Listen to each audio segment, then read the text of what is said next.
Gusto mo bang maglaban ng sapatos pero every time na naglalaba ka ng sapatos nagkakaroon ng stain yung surface ng sapatos mo?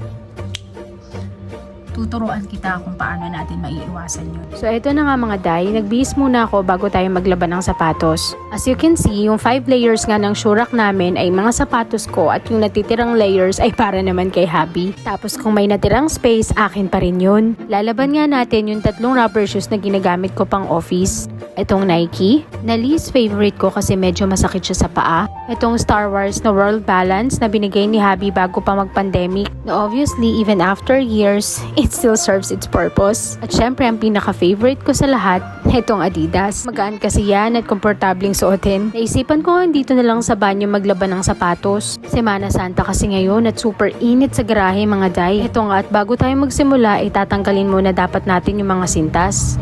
Para mas mabilis nga, etong Surf Liquid Detergent ang gamitin natin. Gumagamit nga pala ako ng big brush at yung toothbrush ni hubby, yung lumang toothbrush ni hubby. Meron kasing parts na hindi kayang linisin ng big brush. Sana lahat talaga naka-timelapse, no? Mukha kasing mabilis at madali lang. Pero in reality, hindi talaga madali maglaban ng sapatos.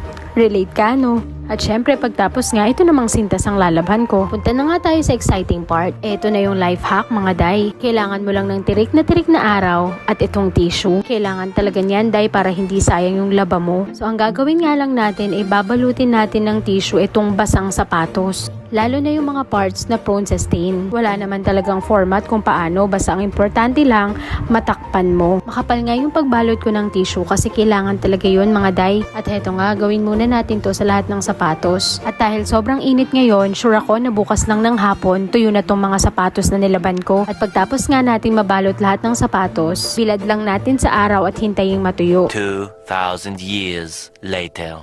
At eto na nga mga day yung sinasabi ko. O 'di ba, yung stain na punta sa tissue. Eto na day, tanggalin na natin.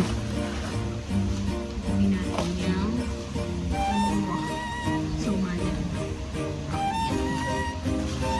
Oops.